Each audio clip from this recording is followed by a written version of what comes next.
I'll start with my first diagnosis. I was 47. I was having an annual physical. My doctor did his typical rectal exam, and he felt something odd with my prostate. I had a biopsy. A week went by, I didn't hear from the doctor. So I called him and I just said, I haven't heard from you. And I just want to know. And he just bluntly said, I have bad news for you. You have not only prostate cancer, you have aggressive prostate cancer. I went into shock. I was running a big company. I closed my door and I sat by myself. I didn't even know how to digest that news. I called my wife crying, told her what I just found out. So she came to my office and we sat in silence for quite a long time. But the bottom line is I was scared, terrified, didn't know what to do. My main reaction was to my wife, I don't want anyone to find out. I want this to be a secret we're going to keep to ourselves, just the two of us. That was my initial reaction. She said to me, the first thing, Steve, you need to open up. You need to let your company know. You need to trust and let your loved ones know.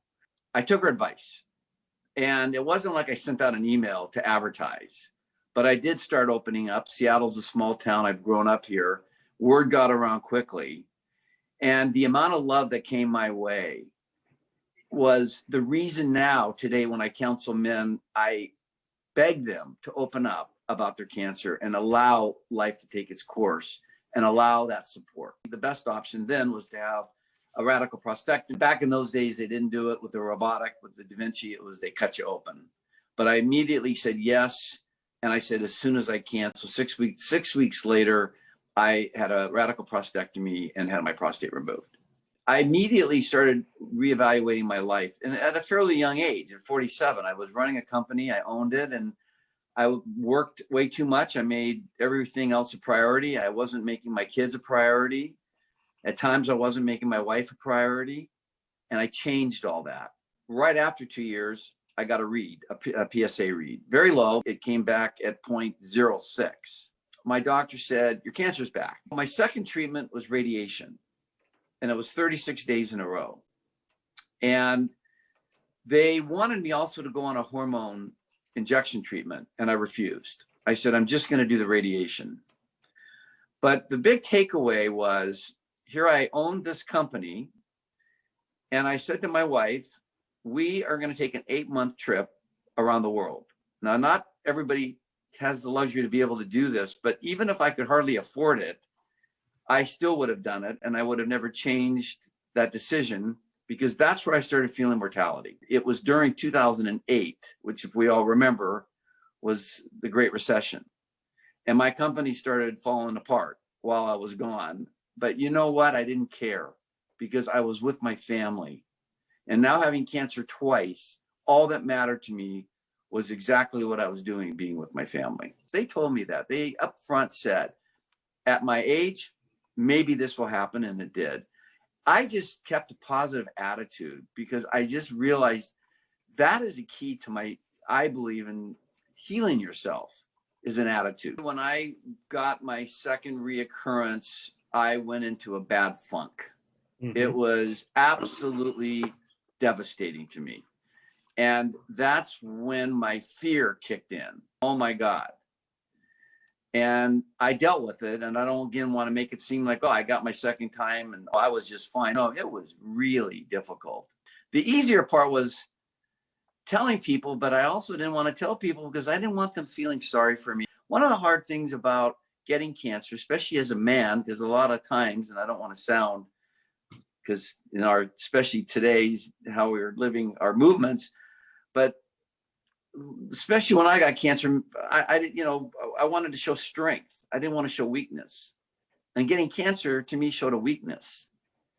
And when I got my cancer back a second time, what really came to me is I didn't want people feeling sorry for me.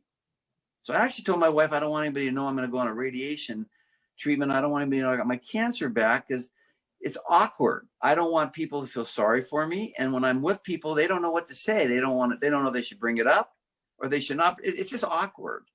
So I would usually be the one bringing it up to just let them be comfortable knowing, once I realized this is nothing I can do about it, I kicked into a much more positive way of thinking. And then literally almost like clockwork, after 2 years, I started getting a read again.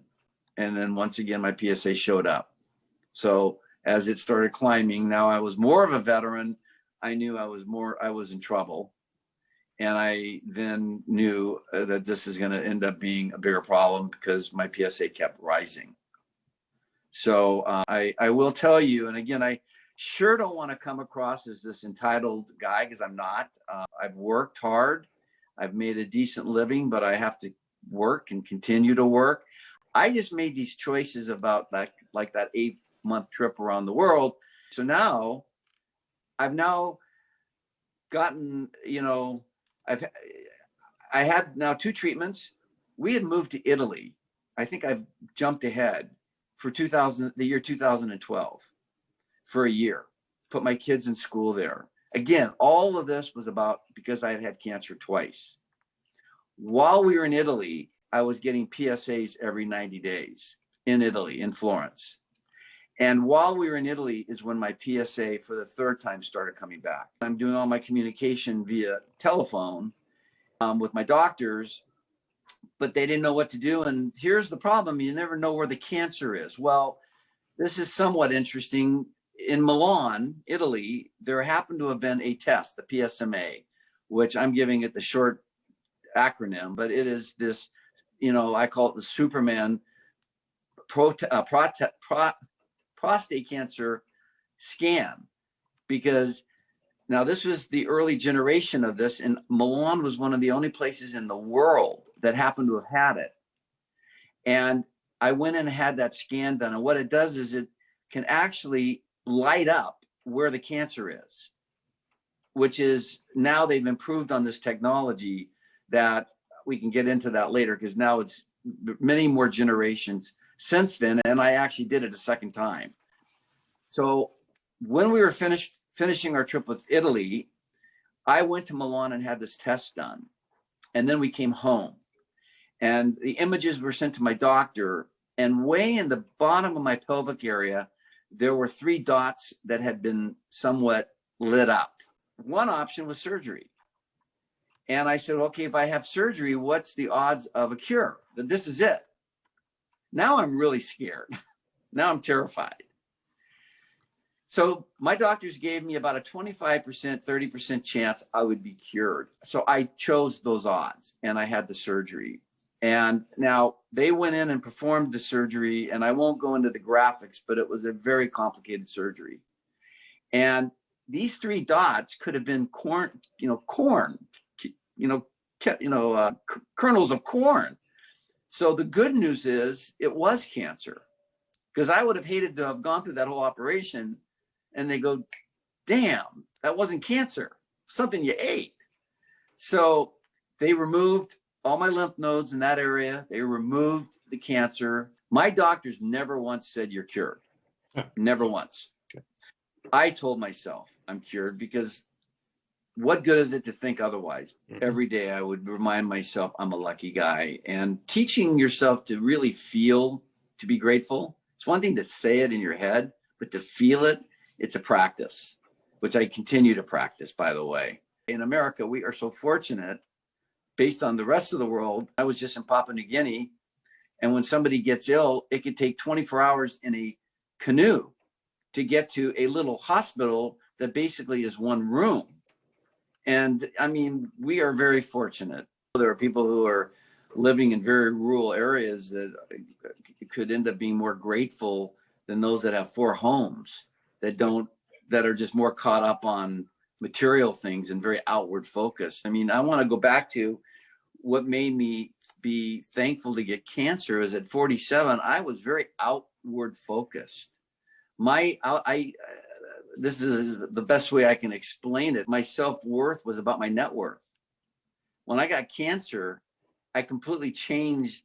My self-worth was about learning to be about my family and everything else. But I got to tell you, it saddens me beyond belief how many Americans cannot get health care and don't have access to it.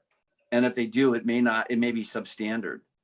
And then you add on top of that, they've been diagnosed with prostate cancer. I just think it's one of the most important qualities to learn for ourselves to become grateful. So I had told myself I'm done, but this time I didn't necessarily believe it. I just felt, I don't know. And literally, it's like clockwork. After 2 years, again, my PSA started going up. And now I'm really beside myself because I'm going, my God, am I ever going to get rid of this? And what treatments are left? Because at some point, you use up your treatments. I had to have hormone injections monthly. That's where then I started having some side effects, and I started really feeling, wow, this is really not a good thing. You know, you just keep telling yourself to be grateful. You keep telling yourself that I'm not going to die from this. You keep telling yourself I'm going to beat it, because it doesn't do any good to go the other direction and just give up. They wanted me to stay on them for 2 years. After 1 year, I told them I'm done, because it started affecting the quality of my life. And I finished. I made that decision. Now, I finished that in April of 2017. Now I'm trying to tell myself, gosh, I got to get to 5 years. There is not a day that does not go by that something happens and I wonder, you know, is my cancer going to come back? What I have done is I've maintained my weight control, and I've maintained my attitude, and I have maintained my workout schedule, which I believe is really important for all of us as we age, period. I've actually been doing, believe it or not, yoga for 5 years now, 7 days a week, other than when I travel. Now, I'm lucky I have a yoga studio next to my office. Incorporate that into your life, because everyone should hopefully be doing as much as possible that makes them happy. I hope I was of some help.